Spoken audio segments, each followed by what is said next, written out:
I mean, I really liked, The Last Jedi. It's I think my favorite Star Wars film. I liked it a lot too. Yeah. And I guess I was surprised because I was really surprised by the Plinkett. I was surprised by Plinkett because I really like the Red Letter Media people, and I don't always agree with them, but to me, I enjoy the Star Wars reviews. Well, they've seemed to be above just basic nitpicking. Yeah. And they seem to understand, it's not just about logic, it's about fun sometimes and entertainment. And they seem to understand the movie-going experience. But this latest Plinkett review really just seemed like an elevated CinemaSins project, and it was such a letdown. I lost a fair amount of respect for them. Yeah, it was really the first time I watched one of the reviews, and I went, this is just...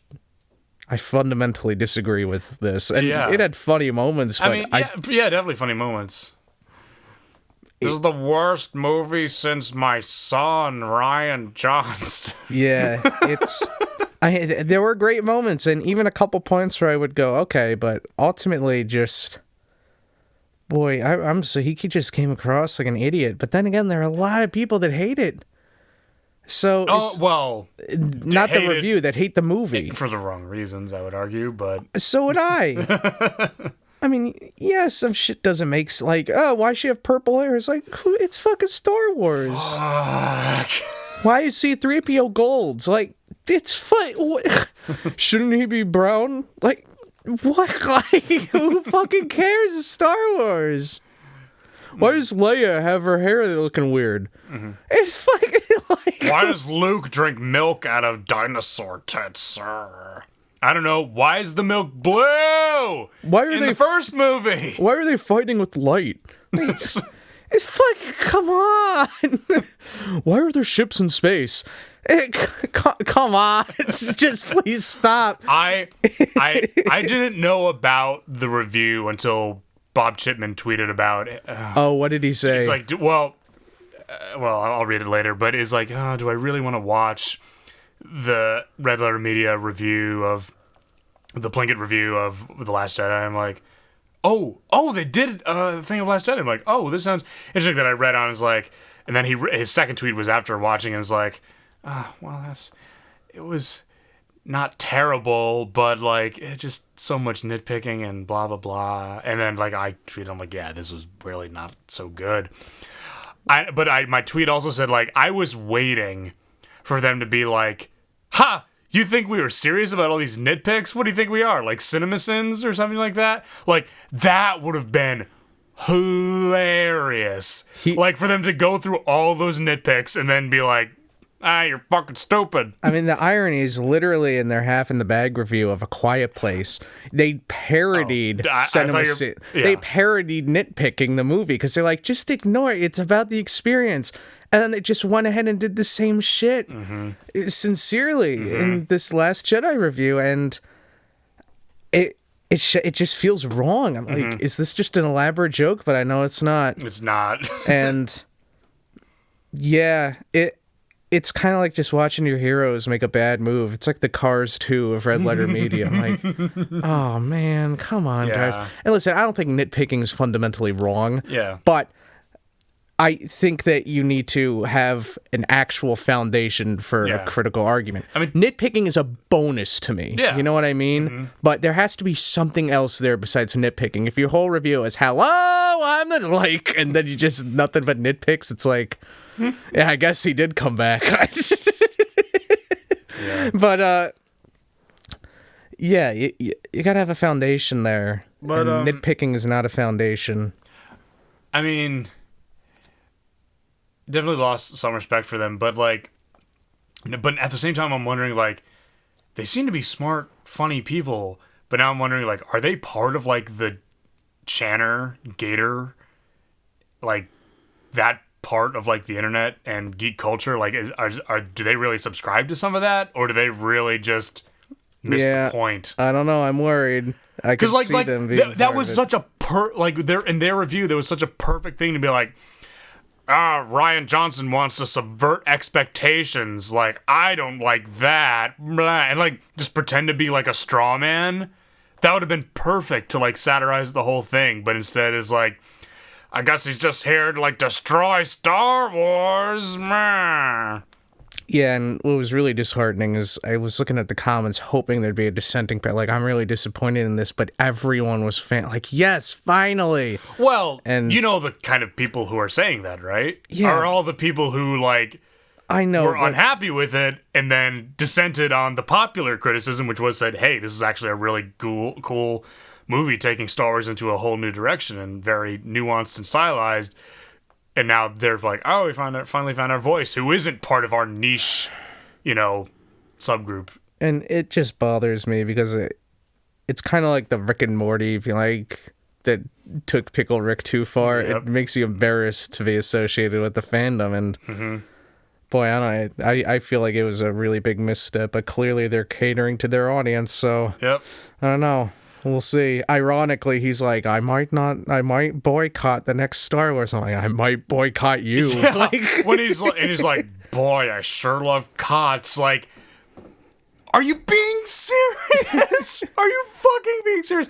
Never mind that boycotts don't work at all. Yeah. But, yeah. And I know they pretend to not care what anyone thinks, but at a certain point, they might realize. Yeah, they're not. Whoops. Maybe we should have. Yeah, they're not Trey and Matt, but. No. I mean, I don't know. They definitely don't give too much of a shit about their fans. On that note, welcome back. Hold on. Oh, before you do that, is there a way you can get a little closer to that mic? That's pretty... Okay, well, Is this close enough? That's a little too... You're scaring my ears. Welcome back to Whistle While You Dork, the show so where we... sometimes talk about Star Wars, but we'll not be talking about Star Wars for the rest of this podcast. And also, Drew yells at me for not being too close to the microphone. I very calmly asked you to move closer, you piece of shit! Shut up, Drew. What's the word of the day? No.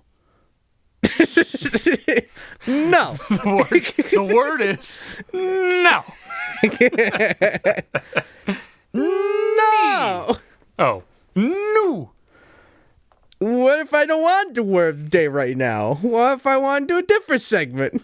But our segment always comes at the beginning. We did word of the day last time. I know, twice in a row, but we should get back to form. Right at the beginning? Let's go back to form, back to basics. Basics? We didn't even do word of the day in the first podcast. I know. So basics, we just skipped this shit entirely. Yeah, well, I'm looking at my word. Okay. This word, maybe you'll know it. Mm-hmm. It's a verb. Hairy. Oh, God. That means, spell it for me, please. Harry. Okay. Is it to warn or to, like, fend off? Not quite. Damn. Basically, to annoy. Oh, okay, I was harried by Brandon's sudden ushering in of this segment. Yeah. Well, let's see if you can use it. It all tied in. See if you can use it in this review. It's all part of the plan. Well, as for today's high on knowledge, it is a science-y one that has nothing to do with animals. So, much of physics, chemistry, pretty much all the sciences rely on the metric system, which is not what we use in the United States, which is the imperial system. The imperial system has pounds and miles and pints and quarts, whereas the metric system has meters and kilograms and liters and... Kilograms? Yes. Wow! But because the metric system is so universal, and I'm sure, the standards for imperial are similar, they have to, there has to be like what is a meter? Like, we need to define an exact distance and then have all other, meters and things that are based from it conform to that. And while I couldn't quite find the meter, plus I think the whole, distance thing is kind of boring, kilogram, which is a base unit in physics that everything else is pretty much derived from, is defined as being equal to the mass of the International Prototype of Kilogram, or IPK, also known as Le Grand K, or Big K. And it is, and the, original, like, kilogram that everything is based from is a cylinder of platinum iridium alloy stored by the International Bureau of Weights and Measures in St. Cloud, France. So wow. Every mass unit in the metric system is divided from this one little cylinder thing. That is really cool. Yeah. Well, I'm going to show you how cool the second time, because, and I love sharing this a little bit. So the second is a unit of time used in both the imperial and the metric systems. But the second is the standard unit for units of time. So 1 second is defined as the time that elapses. So total amount of time elapsed during 9,192,631,770 cycles of the radiation produced by the transition between two levels of the cesium-133 atom. So what happens is you have this atom of cesium, and in the outermost shell of the atom is this single electron that vibrates so quickly because it's a very reactive metal, and it reacts that way because of both the radioactive forces at play as well as the nucleus in the center of the atom. So the amount of time where it vibrates just over 9 billion times is 1 second. Wow. That is how time is measured. That's interesting, though, because that is how time is measured, but technically, time is based on orbits. Like, when it really comes down to it, a year is defined by orbit. Yes. Days are defined by rotation, technically, but...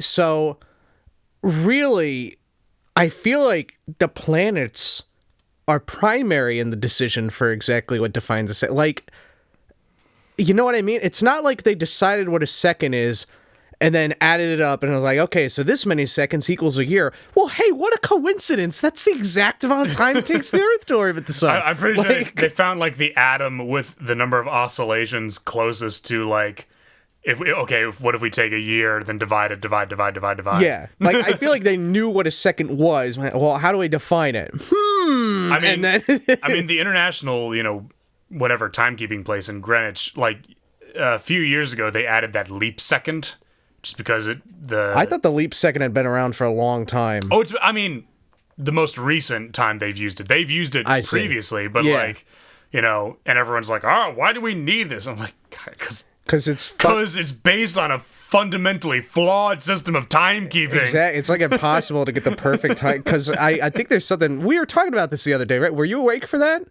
I brought up think so. leap seconds at the party. I swear to God. Did you? I did. I either fell asleep or I left. Oh, man. You conked out at the perfect time. And I'm pretty sure there's something beyond that, too. Mm-hmm.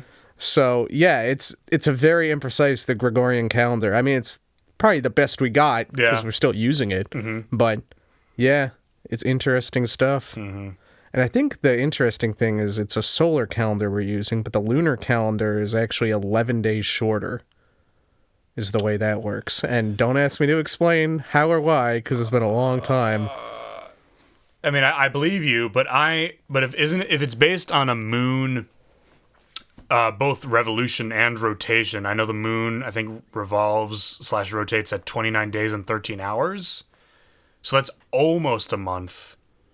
Yeah, so I guess it adds up to 254 days, is what I'm guessing, instead of... 354 days. Okay. Yeah. Yep. I buy that. Boom. There we go. Cool. Yep. Mm-hmm. All right. Yeah, like 1.5 days per month. Yeah, that pretty much adds up to 11. Cool. Mm-hmm. Look at that. Or like 13 or whatever. Yeah, whatever. Who cares? Yeah. Speaking of the moon, you know what the moon reminds me of? The stars! The stars? Hollywood! Hubba hubba hubba Hollywood! Shabba gubba gubba, here we go! It's time for dicks! Lots of dicks that we can suck! So what, is that related to anything? I don't know. You just talked about Hollywood. Oh, hey, maybe we should do a whole podcast about awards. Sure. Which is vaguely related to Hollywood. Yeah. So, I mean, there's a lot of award shows, ones that celebrate both film, television, and the arts in general. When I think award shows, I think of course, the EGOTs, which are the Emmys, the Grammys, the Oscars, and the Tonys. But, of course, there's also the Golden Globes. Well, you could have the EGOTs if you want to include the Golden Globes in there. Oh, the EGOTs, yeah. Yeah. Golden I got Globes. my EGOT. Yeah.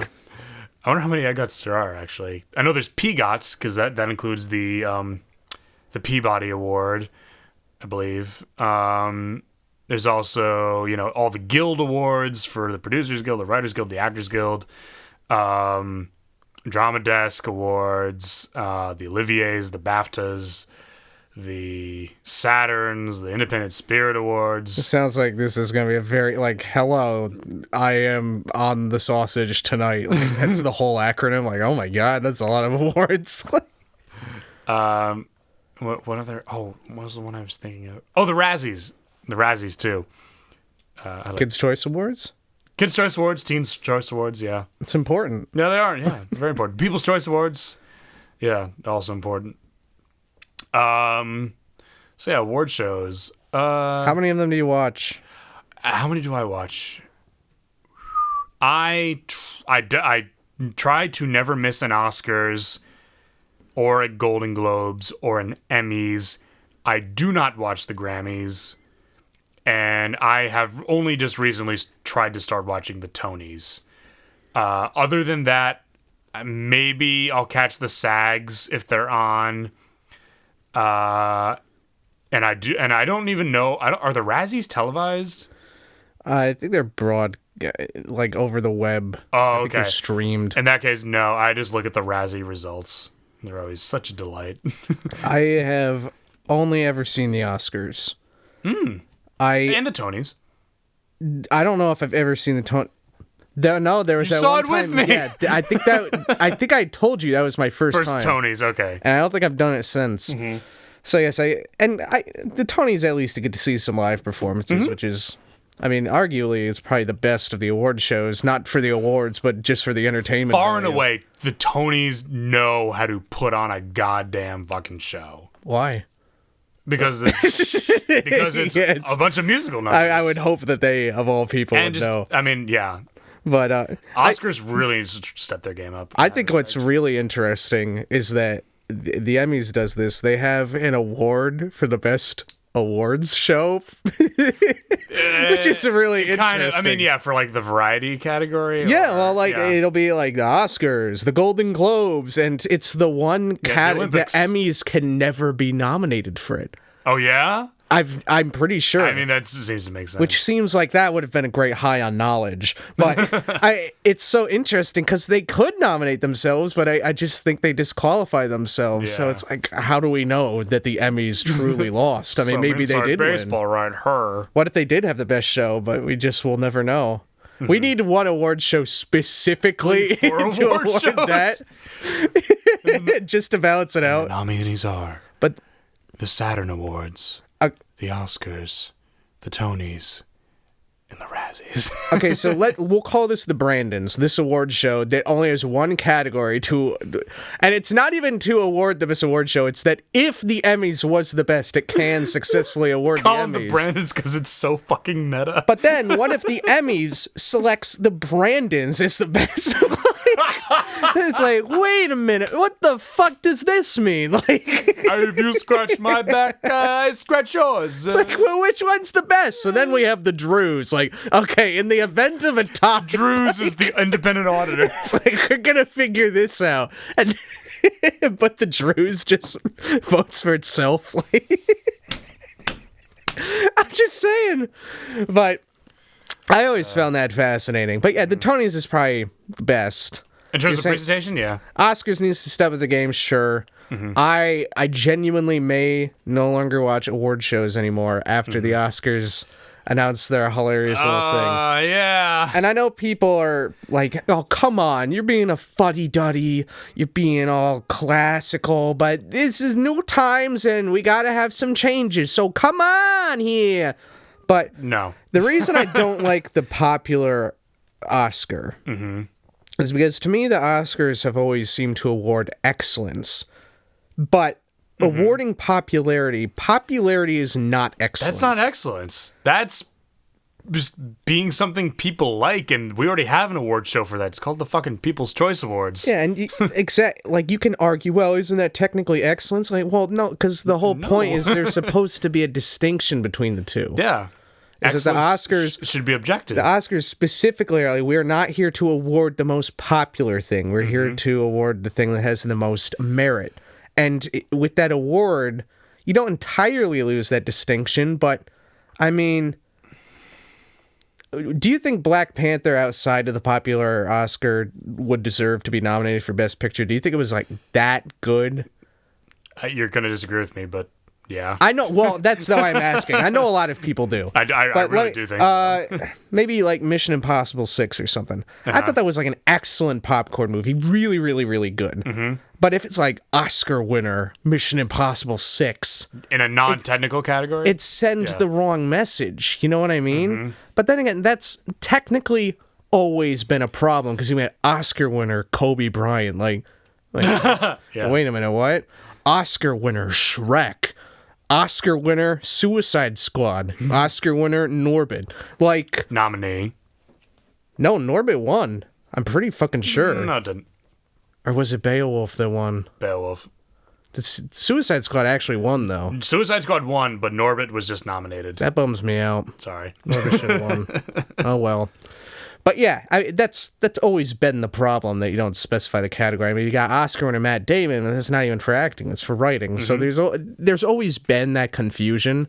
Mm-hmm. And yes, this adds to it, but that's not exactly the problem. The confusion isn't the problem. It's the fact that it changes what the Oscars mean, because up until now the Oscars have always been about merit and excellence. Popularity does not seem with air quotes, but yes. I mean that's the other thing is that, you know, the fucking award shows are kind of hacky and shitty. Yeah. Because like who knows, it's like the MPAA thing. Yeah. It's like, okay, who's rating these movies? It's like 14 strangers in the middle of the United States. Like, wait, what the fuck? And they're all soccer moms. Like, what the hell is going on here? So it doesn't seem like the board is the most fair thing. It's not. And that's a whole discussion in and of itself. I could not fathom how that can be fixed, because I would, if I were in charge, I'd be like, let's just cancel the Oscars forever. Goodbye. Just like what he do with Broadway. I'd rather Titanic the thing than actually try to fix it. Like, is how I'd approach that. What would your iceberg be? Harvey Weinstein? I don't know. Like, he's big enough. Like, oh god, he's won all the Oscars and now he's gonna sink it. I don't know though. I've disagreed, and there's always going to be disagreements. You can have a really good board, but ultimately it's subjective. So there's always going to be wiggle room to be like, the Oscars made the wrong decision there. Yeah, it's just, you know, people have talked about this, you know, much better than we have. I think with Bob Chipman's return to the big picture on The Escapist, like he, with his first episode back, he talked about the new popular Oscar category and how Black Panther fits into that, and how it's, I mean, to me, I think the writing, I think the writing's on the wall. Like, that's why the Academy did it. They created it specifically for viewership. For viewership. Well, not even for viewership. I think specifically because of Black Panther. Like, can I say that with certainty? No, I cannot. But if it would be like, why do you think they did? I'd say, like, I think it's because they wanted to ensure that Black Panther got something as opposed to nothing, despite them having ample room in the Best Picture category to nominate it, you know? Honestly, I think it's because of viewership, because ultimately the bottom line is The Oscars, it doesn't matter how traditional they are, they will not exist unless they make enough money. And that is based on viewership. And their viewership has been at an all-time low. It's been on a steady decline for a long time. I'd like to see the line graph on that. I think the last Oscars was the lowest rated Oscars. If not all time, like in recent memory. So they're like, it doesn't fucking matter what our traditions are. If we cannot get funding, this will stop happening. So they're like, we got to do something. And from a business perspective, that is the move to make. Yeah. That is a very good move because we want to get a lot of people. Well, we already have all the nerds. So who else is left? Well, we got to get the fucking schmucks. But how do we get the fucking schmucks? How about a popcorn award? Best popcorn movie. I was gonna say, wait, doesn't the MTV Movie Awards? Yeah, well, yes. Well, I think the they want to attract that same crowd. They want to bring them in with the nerds, which is very weird. It's like getting the jocks and the nerds together. Like, oh, this is awkward. Well, that's what the nerds are saying. The jocks are like, this is gay. That's true. But I mean, am I curious? Yes, I'm very curious. Because they're not retracting this shit. Yeah, But I mean, there's probably a way to make the board of not just the Oscars, but any award show balanced. It's just a way to make sure. All right, we have all the right demographics represented here. There is probably a science for it. But I've been looking for a way out from watching the Oscars for a long time anyway. Because congratulations, the ceremony on its own has always bored me. And it didn't start boring me until like maybe 5 years ago. Like that's there. It could be that maybe I was once entertained and forgot. But also, I've never been into awards culture. I think it's fun. I like the idea of history and stuff like that. But it also, I don't know. I just like the idea of heralding the idea of art being subjective and just thinking for yourself. And when you kind of go by awards, you're having a committee think for you, essentially, or you're at least supporting that. And again, I think that's fun. It's fine. It's not really doing harm necessarily. At the very least, it's providing exposure to movies that might not have gotten it otherwise. But at the same time, it's just, if I had to pick, do I want to commit to watching an award show or just think it for myself? I'd rather just make my own opinions, which I do anyway. And you can have both. You can. But I don't know. I guess I by watching the Oscars, I feel like I'm supporting this culture of let the Oscars decide for you what the best movies of the year are. Because I feel like there are a lot of people that are not thinking for themselves. They're like, well, was it nominated for an Oscar? Then that must mean it's good. And I would, maybe let's spend 50 years of that award show so people can learn, all right, let's make our own opinions. Then bring in, when awards are truly for fun and not for thinking for yourself, then I think awards are fine. Now that I'm sort of more aware of how Oscar both releases as well as voting take place, like shout out to Lindsay Ellis for actually doing that Oscar bait video, how it's like, well, what are the rules for like films that qualify as Oscar nominees? Well, they just need to play at like one cinema for like a week leading up to the thing for like this many times. Oh yeah, in New York and Los Angeles, and I was like, what? That's it? So, like, it's pretty easy. Is that why I've never heard of some of these fucking movies? Like, that's stupid. Yeah. But rarely, if ever, has a movie winning an award like determined whether I would go see it in like, honestly, like mid-February, or even receiving a nomination. I can't think of too many movies that I would go to see because of that. If they've been awarded something, and then I would have already seen it. Like Lincoln is a good example. I saw that with my family because it looked like a good movie, because it looked like Daniel Day-Lewis did a good turn as President Lincoln, and it's Spielberg, so great. Looks like a good movie. And then it won an award. I forget how many. Definitely the acting one. Yeah, Daniel Day-Lewis won. I don't know about anything else. And it was, received a bunch of nominations, of course, too. But like that wouldn't have influenced me another way because I would have already seen it. I don't know. I think really not so much the Oscars influences me to go see films. I think the Emmys do influence me to see new shows, to be sure. Yeah, that could be true if I watched the Emmys. Yeah, I know you haven't seen the Emmys, but the Emmys are kind of unique. If you aren't aware with how they are broadcast, it is rotated between CBS, ABC, NBC, and Fox. I thought it was that way with all award shows. No, the Oscars are only on ABC. Really? Yep. Why? The Grammys, because they just have the rights to it. The Grammys are only on CBS. The Tonys are only on CBS, and the Golden Globes are only on NBC. Wow. SAG as like TNT, I think. I'm trying to think of other big award shows. No, that's about it. Yeah. So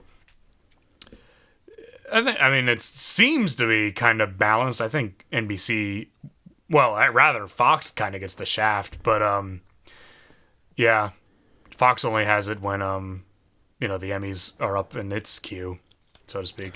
It's like the Super Bowl kind of. Well, I can't say award shows should be obliterated necessarily, but I wish that people didn't rely on them so heavily, I suppose. But do you feel that they do? I would assume that many do, but maybe I don't in have any hard journalism it might evidence. be like, hey, look at these films that won, but like, I should really. I mean, I know that I used to. Yeah. I used to, I want to see all the best pictures so I can see the best movies. Mm-hmm. I'm like, well, that's... And then Drew saw the Broadway Melody. I did, actually. But, yeah, I think it's easy because life is hard and you want to look for easy outs. It's just instinctive. Like, how do I make this shit easy for myself? And I can do a bunch of research on movies, or I can just have the Oscars be like, hey, these are good. So just see that. Mm-hmm. Like, okay, I will. That's easy. It's like, it's not necessarily the right way out. And I'm sure that goes for all the award shows. But I can only really speak to the Oscars. My feelings about award shows in general are pretty much the same across the board, though. I think it's fun. It's good fun, but not something that should be taken too seriously. When did you more or less adopt this perspective? Oh, boy. Probably around the same time I started becoming really disenchanted with fame in general. So okay. Probably around 2013. Because you told me a story of when Stephen Sondheim came to speak. That's right, yeah. At your college, and he sort of decried the idea. But give me... I specifically, everyone was asking him questions, and it was a lot of standard stuff, like, how did you like Gypsy? Or something like that. And I'm a boss is just like, how do you feel about awards? Because I'm on your level, baby. And sometimes I appreciate it. We shared a bond there. We were definitely riding the same brainwave. But he said more or less the same thing that I've been saying, which was great because I was already thinking it. I didn't decide to think it because he said it. Is that, well, it's all. I'm definitely paraphrasing. It's been years, but it's a bunch of bullshit. I don't think he said bullshit. But it's kind of nonsensical, pointless, frivolous, but at the same time, and I do remember him saying this, you want your horse to win. So and yeah, when you're nominated. Mine has several times. When you're nominated, yeah, you're going to root for yourself, even if it's a bunch of stupid bullshit. But yeah, it'd be cool to win. So yeah, you more or less shares the same philosophy, which is a good way to look at it. If you win, awesome, but if you don't, no, it's bullshit. Yeah. There's no losing. Yeah, I've seen pretty much 4 out of the 5-ish major awards. I've not once tuned into a Grammys. And for a while, my main source of Grammys, man, this kind of sucks, was Todd in the Shadows. But then after I don't know, the Grammys from 4 or 3 years ago, he just stopped doing it. That's right. He totally gave up on it. It's just no more Grammys. I'm oh. Last one, I mean, was pretty impressive. It was the first time the same person won album, record, and song all the same year. Was it Taylor? And it was Bruno Mars. That's less painful. That's all right. So that was at least pretty cool. Yeah, and like that's the thing is like both the Grammys and the Emmys, the Oscars are like, here's our awards, that's it. Oh yeah, and the Oscars are also doing that like, oh, we need to make it shorter, so we're gonna do what the Tonys does, and like during the break, like we gave out the awards for best sound mixing and sound editing, and that's what the Kids' Choice Awards did, and it always bothered me. And it bothers me what the Tonys do too. Like they give out orchestrations and other things like during commercial break. I'm like, come on, guys, like don't do that. It's forcing you to make decisions about what awards are more important. And let's be honest, in reality, like yeah, Best Picture is more important than Best Sound Mixing. But you know, we kind of want to live in a bubble where everyone's important here. Come on, let's all be important together. But oh well, I think everyone in that room nominated for an Oscar has got to be aware at this point that this is the way the industry works, that it's kind of a fucking hierarchy and it's stupid and unfair. That's just the way fame is in general. Like, yeah, I mean, just the way it works. But let me get your thoughts on some of these. So the Tonys and the Oscars, like you pretty much see, you know, all the awards on television. There are a ton of Grammys that are given out that are not televised. As same thing with the Emmys. Less so on the Emmys. There's like I went through the full gambit one year of just all the different categories of Grammys that they give out, and it's all like yeah, there are a lot of best Emmys. World music, best like I don't even know like all these weird genres of like albums and stuff. Like in fact, the guy with the most Grammys is like this orchestral composer guy, which okay, good for him. You know, I'm sure his work is amazing, but it's all like, oh, if you're really good in like one genre, then you can just win year after year after year after year, like Pixar. Well, they haven't even won as much as you think. I assume you're talking about the best animated feature. Yeah, best animated, but if it started in 2003, which it did not. 2001, excuse me. Yeah, that's right. Yeah, I guess it only won. I'll list all the Pixar movies 7 that times. won. Finding Nemo won. The Incredibles won. Ratatouille won. WALL-E won. Up won. Toy Story 3 won. Brave won. Oi. Inside Out won. 8, yeah, 7, 8, yeah. Did I miss? I don't think I missed anything. No. Yep. Yeah, because then Disney started making good movies. I'm like, how few? Womp womp. Because I don't want Finding Dory to win. Yeah, didn't Frozen win? Yeah. Yeah. Thank God. Big Hero 6 won. I'm like, wasn't feeling that one. But boy, I mean, it's real slim pickings for animated movies this year. So yeah, I don't know what's gonna win. Kind of is. Last 2. I was rooting for Boss Baby last year, and everyone's like, "What the fuck is wrong with you?" And I'm like, "I'll fight you." I wasn't mad Coco won, but I still genuinely think Boss Baby was the more remarkable animated movie. And I respectfully disagree. Did you see it though? No. Have you seen it yet? No, but I already love Coco, so like... Coco is great. What's a mediocre DreamWorks movie gonna do for it? You don't know this mediocre. I know the fucking twist in the movie. I know I'm not gonna like it. It's not... The twist you know, like, immediately. It's not a twist. It's just the way the movie is. Even still, then that makes it even worse. It's like, oh, that's all it is? That's... I don't like that. Oh, it's just skeletons?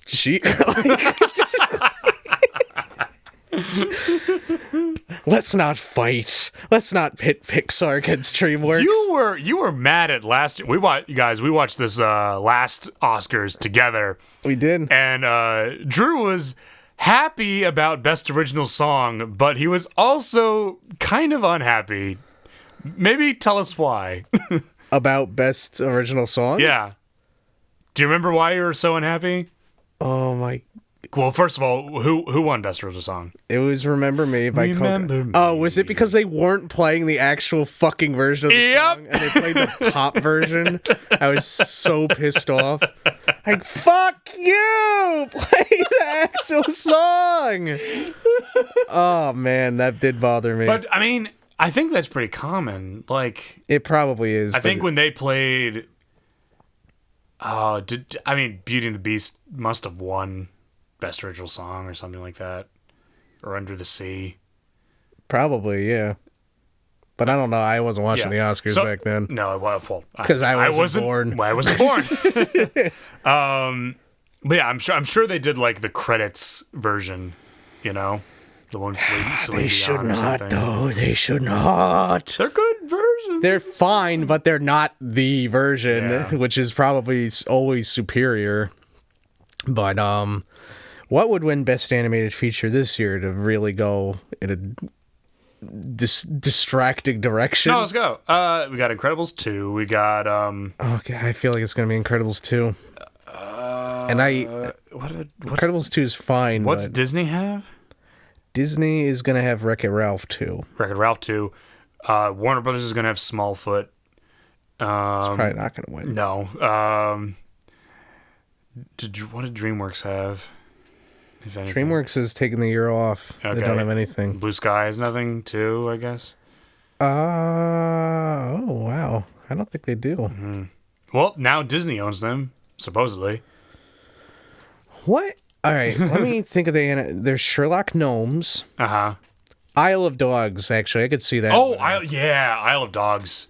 That's gonna be like. I didn't actually think it was that great.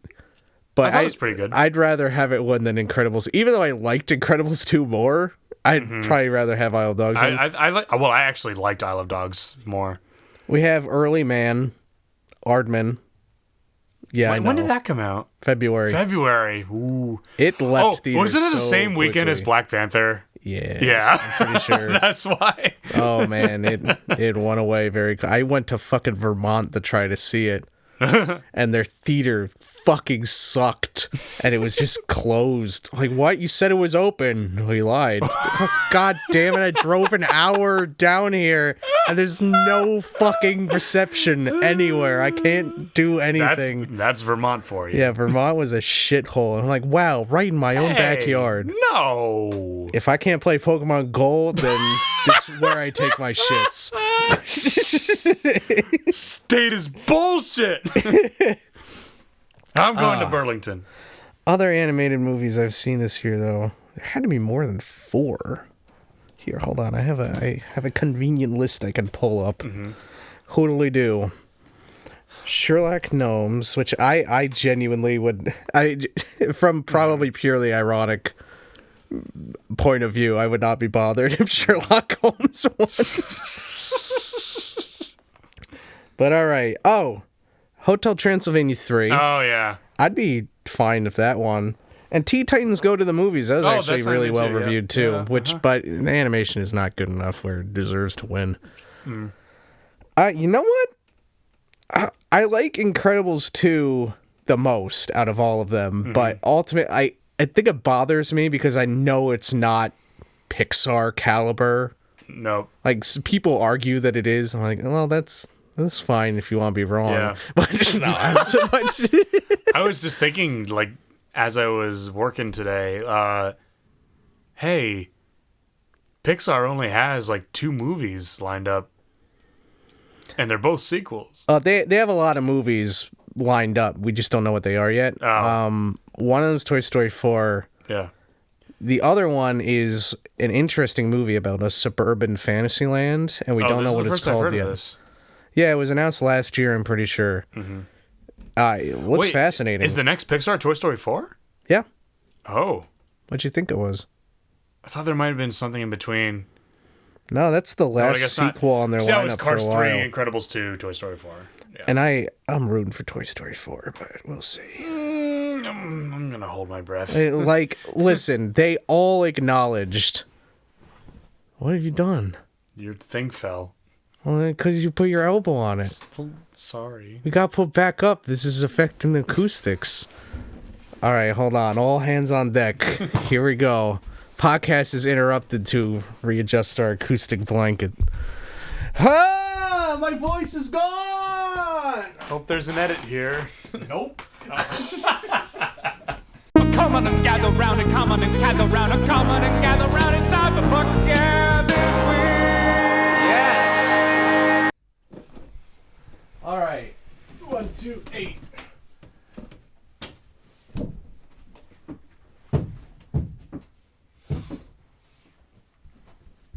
You gotta get it more on that side. Push it back. All right, that should be fine. Okay.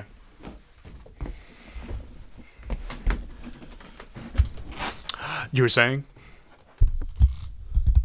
Brandon, what have you done?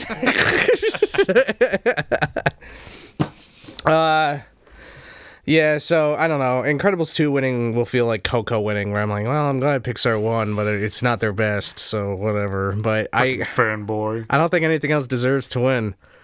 I hope I love Wreck-It Ralph 2, and I hope it wins. I think I Love Dogs. Well, I haven't seen Wreck-It Ralph 2, granted, but I think I Love Dogs. I wouldn't be bothered, but If Wreck-It Ralph 2 is crap, then I think I Love Dogs. well, Up beat out Fantastic Mr. Fox, so That's because Up was a really great movie. yes. And Incredibles Yes, 2 it was. a good movie. Yes. But back to awards, I guess. Mm-hmm. Well, I don't know. I'm mostly tapped out at this point. I don't know what else to say. I guess my opinion on award shows is like, I'm glad that we celebrate media and the arts with these big ceremonies, but yeah, like you said, like choosing one over the other when it's subjective. Yeah, you want your horse to win, but at the same time, it's like, that's not the point of art. The point of art is for it to be enjoyed. And I don't want artists that have made something that they feel is truly extraordinary, but it is not noticed enough to get nominated for an Oscar. I don't want them to feel like, oh, well, then this artwork must suck. I feel like there is a stigma that you have to win an Oscar to make it. It's hard to refute that. And I just feel like... Look at Peter O'Toole. That's true. Yeah. He was at least nominated. Yeah, 8 times. But I feel like it's a poisonous thing. Yeah. Because I feel like there's a lot of great art out there that may never be rewarded. But that doesn't mean that it's not great. It just means that it wasn't lucky enough to be swept up in the award season. Hot take. I know that Meryl Streep will likely be nominated regardless because it's Meryl Streep. For Mamma Mia 2? No, but for something else. Okay. Because she gets nominated like every other year. You know, she's up to like, I think 22 nominations now or something like that. All right. But, and, you know, this is going to be kind of a hot take, but I think, like, the Academy has, I don't know, I wouldn't say woken up, but, like, has been made aware of their lack of diversity, which I think is very, very, the lack of diversity is very, very bad on their part. So, I mean, Meryl has 3 Oscars and over 20 nominations. If diversity is your goal, then stop nominating her. Yeah, she's great, but like, I don't know, maybe give it to someone else. Maybe a woman of color. I don't know. It's tricky because it is it's supposed to be about merit, not it's supposed to be about merit, but at the same time, you know, it is clearly political. The problem, you can't notice the merit of a diverse group of people unless they are given that equality. So that ultimately, in order to have a successful Oscars based on merit, you have to fix the root problem of there not being enough roles for minorities. Exactly. And it's what Frances McDermott said. I don't blame the Oscars if they keep nominating white people. I blame Hollywood for not giving enough roles for very talented minorities to be able to succeed. Yes, you can argue that, well, maybe they are being given the roles, but Oscars are racist. And yeah, they might be. That's fine. I would say they are, but at the same time, you know, both are to blame. And I think the bigger problem is there needs to be more roles for minorities to shine in. Yep. For real. Inclusion rider. Yeah. She said. Yeah, sounds like a fun theme park ride. Yeah, that's what I think. I'm like, oh, everyone come on this ride. Yeah. It's so bad. But yeah. There we go. It was mostly about the Oscars, but it applies to all Yeah, awards. but I mean, the Oscars are like the quintessential award show thing. But oh wait, I think I had a story that I was gonna share. Okay, tell. About. Oh wait, then I decided I didn't want to share it. Oh, so I won't. Okay. Hooray! But is there? I didn't really talk about fame or anything, but I guess it didn't wind up being too relevant. No, not really. I mean, yeah, we had a surprising amount of mileage to get out of just awards in general. But, you know, I can shoehorn in a little thing here. Is that one thing that does bother me in the Oscars is that it used to be the last two awards were Best Director, Best Picture. But recently, director started to come before actor and actress. That's right. And I get it because when people think Hollywood and the Oscars, they care about the actors and actresses because they're the ones they see on screen playing characters they get to identify with. And it's just the way of the world. It's imbalanced because, yeah, of course you're going to be more attracted to the people you're seeing on screen. But there are people doing arguably equally important, if not more important work that you're not going to be connecting to because they're not playing characters designed to link brains with you. And they don't get to be famous. And it's a bummer the way that shit works. You know what I mean? It's a bummer. And in the same way, I mean, you're in a movie, in a big movie like Jurassic World, and that's going all over the place. You know what I mean? Yep. But if you're a foot doctor, you don't get the foot doctor to millions of people because it's just the nature of the foot doctor job. You just have to stay in one area and you have a limited amount of patients. But it's just the way of that job and that industry is that if you are an actor, because of basically distribution, that decides how famous you can be. And that's why I think the arts creates so many celebrities is because the arts has a really great distribution plan. Like music can go all over the fucking place. Same thing with movies. Same thing with television. But, I mean, if you want to be famous being a really good floor waxer, it's really hard to distribute your floor waxing. Like, you gotta go all over the place. Like, you can take a movie and just, like, instantly, it's like all over the fucking internet. But you want to get your floors waxed? You can't snap your fingers and have that shit happen. You gotta get on a plane, gotta go to the floor. So it's just Did you visit a podiatrist recently and/or have your floor waxed? No, but I do need to schedule a podiatry appointment because sorry, I have to get my toes looked at. Oh. It's not urgent. Well, it's very urgent, but it's not painful. Okay. It's just ugly. I had to see a podiatrist this year because of some painful stuff. Yeah. It was not fun. That sucks. I definitely became woke the day I realized how much fame is completely contingent upon distribution, though. It was insane. But it really is. And, Best actor, Chris Pratt.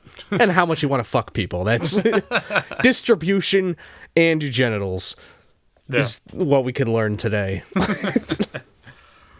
I always thought that the trend for putting director before actor and actress was like, oh, let's have them get their award because if they're going to win also for Best Picture, they can at least like get back to their seats after they went to the press junket, stuff like that. That is assuming like A, they have a producer credit, but B, I mean, the producers are going to want them to, invited on stage as well.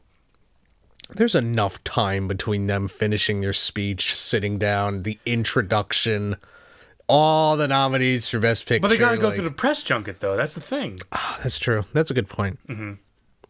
Maybe you're onto something, or maybe it's hogwash. I don't know. I did love the La La Land blunder, though. I wish La La Land won, having seen both movies. I was about to turn it off, but then like I noticed it wasn't ending. I'm like, wait, what? What? What? What? I got full conspiracy theory because I genuinely thought it was staged for a long time. Because I was thinking, all right, think about it. No, like I have thought about it, and the story is I don't think the it intern anymore. from Price Waterhouse fucked it that up. story wasn't always out. That was only a recent story. But at the time, I'm thinking, all right, the Oscars were in deep shit the other year because I was like, Oscars so white, and there's a real problem with diversity. Despite Chris Rock doing his best. And Chris Rock basically pointed it out, like, hey, let's make fun of this the entire show. Yeah. And then racists were like, hey, stop it. This isn't classy. Like, oh, God, you're missing the point. Yep. But yes, Oscars were having trouble there. And so you had Moonlight nominated, which was not just a black movie, but on top of that, a black gay movie, like, hoo-ha, here we go. And then you had La La Land, just like, white people did jazz, hooray! But it was a fucking great movie, so fuck it. Like, I love that director. But if you think, so La La Land wins, and in the middle of the speech, they go, wait a minute, actually, no. Moonlight wins. Now, you could have just had Moonlight win, and you'd see the black movie get the Oscar. But instead, what you had a visual representation of was the white movie getting the Oscar, and the black movie taking the Oscar from the white movie. So you got to literally just see and feel that satisfaction of white movie gets it. Nope, black movie gets it. So I thought, like, it seems crazy, but I can definitely see a psychotic person in the Oscar room like, I have an idea. Like, this will fuck with them subliminally, but it'll fucking work. And then the story about the intern fucking up came out. I'm like, oh, the never intern mind. fucked it up, and like Warren Beatty and the other person like didn't know what the fuck they were doing. Oh, they could have been patsies. They might like, don't tell Warren. He's fucking old. He's had sex with everyone in this town. Like, don't do it. You see, but it's funny you say it because like that's a real positive spin on that sort of blunder. But like, a few, I will say, black friends of mine on Facebook were like, "Oh, La La Land like took Moonlight's spotlight away." Spotlight took Moonlight's like time in the spotlight away or something like that. And like I definitely see that, and like obviously it all stems from a person being idiotic, but at the same time, I like your take on it, even if it is fabricated. Yeah, I mean, even if it wasn't intentional, that is still, like, you got that visual. Yeah. The black movie took the white movie off of its pedestal. In a good way. In a good way. In a very good way. Yes. Not to say like it stole it. No, because the white movie was the thief. Yes. Was the Oscar burglar. La La Land. Rabble, rabble. Which is awkward, because I still think it should have won, but whoops. I cannot say one way or another. I did like La La Land, but I have yet to see Moonlight because I'm a very bad movie watcher. Well, it was fine, but it's just La La Land. I was like, this is the shit. I really wanted a movie from last year to end in light. There we go. Spotlight, Moonlight, and maybe Starlight, Sunlight. What the fuck won last year? I don't even remember. Shape of Water. That's white. Shape of Water. I just said that's white. I guess it was. No, I was so happy the Shape of Water won. The guys, he was really, really happy when we watched the Oscars. Because I really want to Get Out to win, but I was telling you, like, I will still be very happy. Well, it already won screenplay. So. Yeah, and I was, oh man, that was a satisfying Oscars. Too bad I'll never watch them again. Womp womp. If they did not announce Best Popular, would you be tuning in? I see. Last year in particular was just a really good year for movies, in my opinion. Yeah. Just probably my favorite year of movies in the whole decade, and so far 2018 has been very lackluster in comparison. Yeah, like my favorite movies, they're all fine, but none of them I want to own because they're all just like downers. Like, even the Marvel one. Yeah, like, no, I mean, one of them's about Gary Shandling who's fucking dead, and then one of them's like, hey, a gay conversion therapy camp. Like, oh man, Black Klansman. Like, oh god, that's gonna be heavy. Blind Spotting, same shit. Sorry to bother you. 3 Identical Strangers, which I won't say anything about, but You know, it's a ride, definitely. Okay. So, yeah, a lot of my favorite movies of the year. Even Eighth Grade is just exhausting and how awkward it is. Like, Did you see that recently? I saw it when it came out. So, are you not with like the press junket saying like, this perfectly encapsulates what it's like to be in middle school, and it's great to have a female perspective, which I won't deny. Like, that's very good for a movie to have. But like, did you like think it was a good movie? I will say that it captured it well, but it is not as groundbreaking as you'd think. When you watch it, you're like, this shouldn't have been that hard for someone else to do before. You're like, you watch and you're like, okay, I'm glad this was finally made. Was it really this fucking hard? Did it really take Bo Burnham to make this?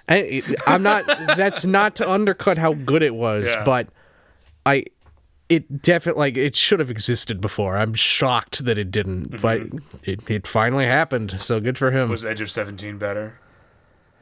That is, that's very interesting you bring that up because yes, I did. His answer will be yes, ladies and gentlemen. It's a little tougher because at least with Lady Bird and Edge of 17, I was definitely like, okay, Edge of 17 is a better version of Lady Bird, but Eighth Grade is different stylistically. Because it's in middle school? Not even necessarily. I mean, it's just a different way of telling the story. It had more visual jokes, and it relied more on subtlety, where Edge of 17 was more just really sharp, punchy writing. I think ultimately I prefer Edge of 17, mostly just because it's not as much of an endurance test. Like, Eighth Grade is like, oh man, your hands are in your face for a lot of it. Because it's that like awkward humor. You need Clockwork Orange style restraints to keep yourself from hiding yourself in shame. Or Edge of 17 is more fun, I would say. But they're both really good movies. I highly recommend Edge of 17, though. Drew in a straitjacket with his eyes peeled open. Oh, God! Someone watering his eyes. Stop looking up blowjob videos. Like... Please. Oh, God. But yeah, 2018 is a different year for movies. But I don't know. I guess even if there were a lot of movies I was really into this year, I don't know. Because that's the thing. Like, I want them to win and it's fun. But at the same time, I'm still doing that thing where I'm supporting. All right, everyone, let the Oscars think for you. Yep. So, I don't know. And all I'll say about Emmys and television is that I don't think we'll see another drama from a network television station or network television win the Emmy ever again. Because it's been cable. Wow. Since 24 won in like 2004 or 5 or something like that. Wow. Yep. So it was just Mad Men, then Breaking Bad, and now Game of Thrones. And then... Oh, there's no Game of Thrones this year. Yeah, isn't there? No, they took the year off. But a new season came out. Not this year. That was last year. That was last spring. Oh, yeah. Yeah. But, no, I think... No, there was no Game of... There's no Game of Thrones last year, so there's going to be one this year. They missed the cutoff date. Oh. I think. Yeah, because remember Handmaid's Tale won. I don't. No, I don't, because I didn't see it. Right, you don't watch Handmaid's Tale won the Emmy. Okay. That's the thing is, like, that's a Hulu original series. Oh my God.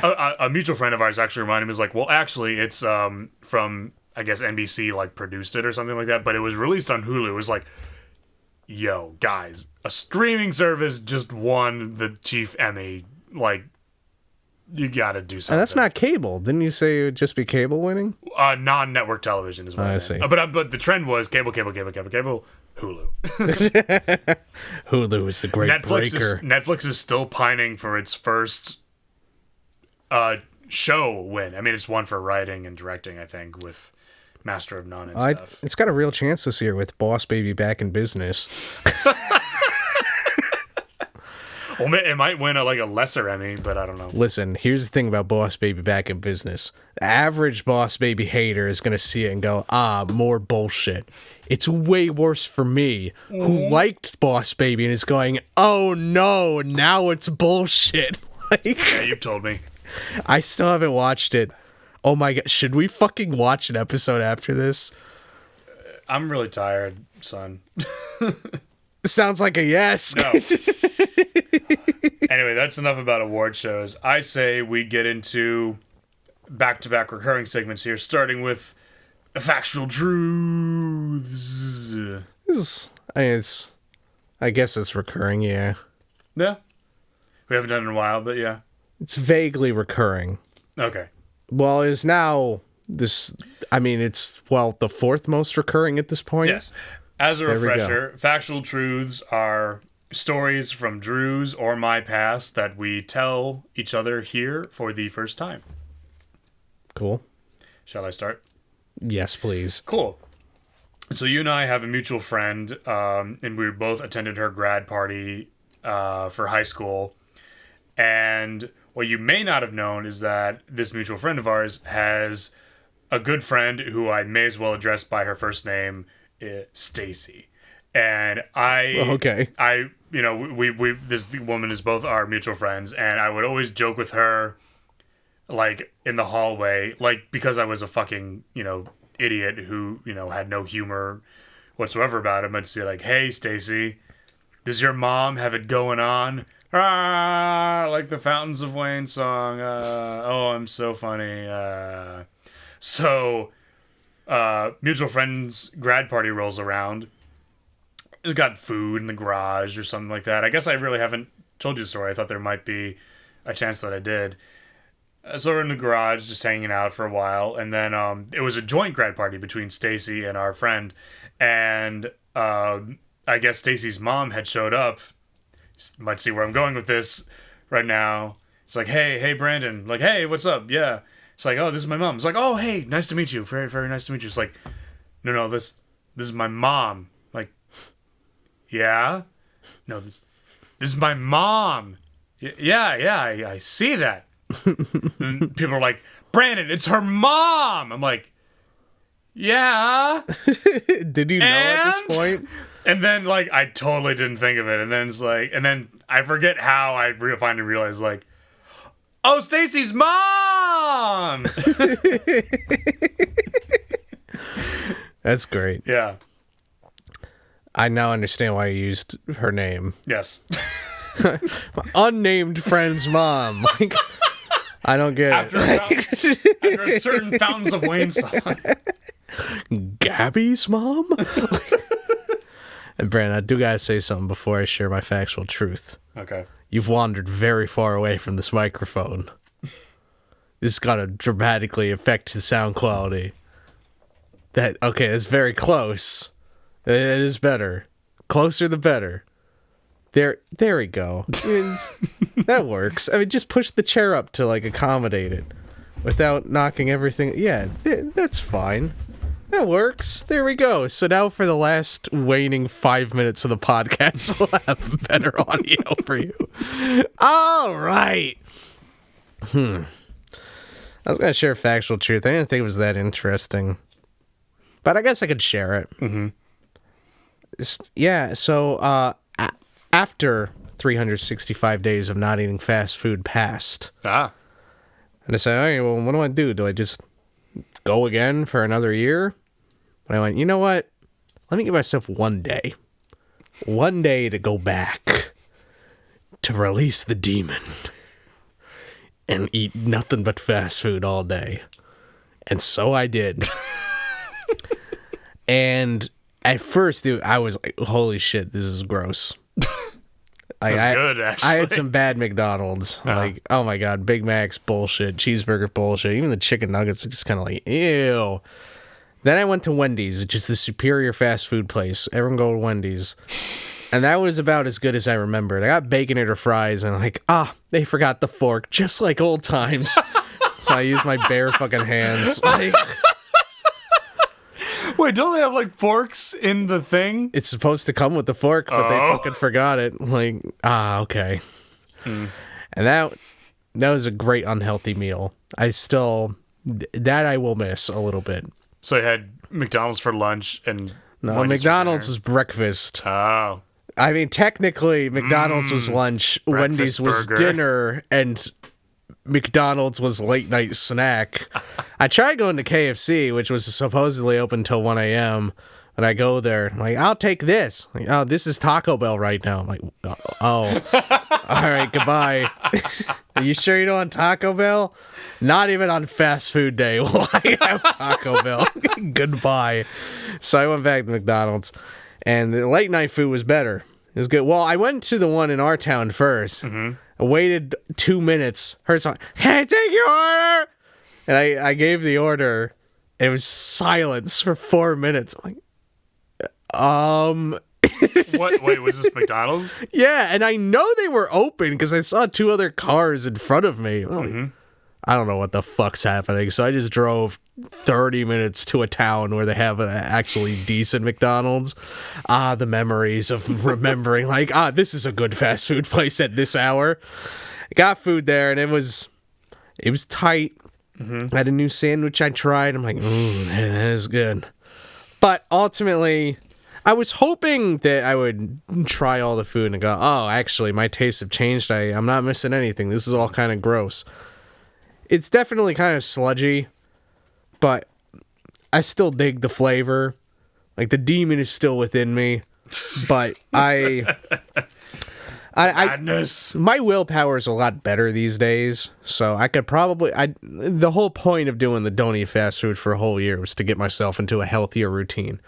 I could probably just say, all right, just go ahead, and I'll more than likely do it in moderation, maybe like once a month or something like that, which wouldn't be horrible.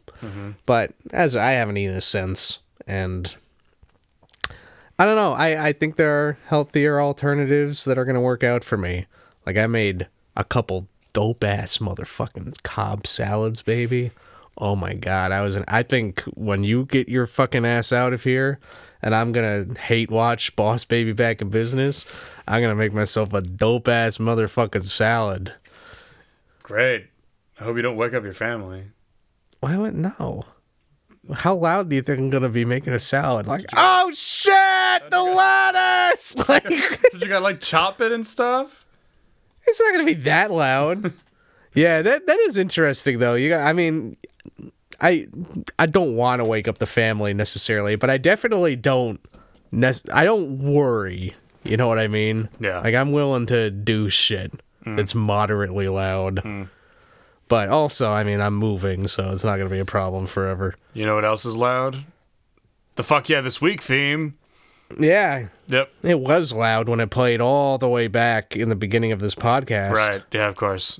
It's not playing now. Okay. It's definitely not playing after I said this. Certainly not. This is going to be some interesting editing. Yep. I'll start. So today, actually, I seem to do this pretty much every summer. My dad has, spare change that he, I guess, keeps in his pocket and then just goes into his closet and then just, like, throws vaguely into, like, this, like, bowl full of coins. It's full of a lot of foreign currency coins that he collects too when he travels, but it's also a lot of American change. For the past, like, several years, I'll go in and just collect all the quarters, nickels, dimes, and pennies and just roll them with, the bank roller type, I don't know what you call them, like, things. Scooby-Doo-Bop. Yeah. So I'm like, well, he's got quite a lot here, and I've got a few in my, like, change bank as well. Let's do the roll thing. I've got nothing else to do today. So to distract myself, though, I'm watching, this long video on YouTube, and I'm separating them out. I'm like, okay, quarters over here, dimes over here, nickels, pennies, and there's a lot of quarters, and I have the quarter rolls. I'm like, okay, 1, 2, 3, 4, 5, 6, 7, 8, up to 40, and I did one, then I did another. My attention is also, diverted to the video. I'm mostly just counting this. Did another, and then I do the nickels and dimes and pennies, and then I'm done. I'm like, okay, I think I got a few here. How many quarters did I do? I did 6 quarters rolls without even realizing it. I'm like, I just rolled $60 worth of quarters, and I thought I had instead rolled like 20 or 30. And I'm like, well, fuck yeah. I have like double the amount of money that I thought I rolled in the first place because time just sort of blended together. I think you got a new career path ahead of you. Yeah? Quarter roller. Yeah, well, I got to find quarters first, and that can be hard. That's true. You can make money doing your first job and then have your second job rolling those quarters. It was actually, and then immediately after I went to the bank to deposit some cash I had on hand, and then exchange the change for dollar bills. And there was the tellers there, like one of the tellers was new and he was like being trained. And I hope that I was like the first person to come in with like a dozen different rolls of coins, and the woman who's helping him was like, okay, he's got a lot of coins, so here's what you do. And it wasn't like complicated or anything. It actually moved pretty fast. It's like, I would assume that like a bank like would want to audit these more. She's like, basically we just count these up and then we just distribute the bills. Like, they don't even count the coins. Like, I could put less coins into the rolls and they wouldn't care ultimately. I mean, it is a matter of a few cents, sure, but at the same time, it's like, you're not gonna audit that. I guess that would be very, very time consuming. But I'm like, oh, okay, yeah, yeah, right. Give me my money. Well, my fuck yeah this week. Mm-hmm. I suppose you could call this a cop out, but it is truly a fuck yeah this week. Okay. For the entire duration of this podcast, I've been playing with Thinkin' Putty. Yeah. It's just this... It's basically Silly Putty, if you know what that is. Literally... Only with a brand name attached to it. Without fail, never pausing, the entire time we've been talking, I have been fidgeting with this in my hands. Occasionally you've heard it's popping and squirming, and it is... really elevated my enjoyment of recording this podcast. Do you have ASMR for the sounds? Not at all. Okay. Does not affect me on that level, but it's just fucking great playing with this shit. Nice. And makes me go, fuck yeah, man. Yeah. This week. This week? Yeah. Not last week. No, this is the only time I've been playing with this. It's time for fuck yeah last week. That should just be the theme song right there. It should be. Well, Brandon, yeah. Would you like to play with my punny for the last moments of this podcast? Give me it. As a reward for finally being close enough to the mic and not hitting the pop filter. I guess Silly Putty... And not banging your feet into the stand. I guess Silly Putty is like wetter, I guess. This feels like, I don't know, a cross between Silly Putty and Mars Mud. It's definitely not Mars Mud.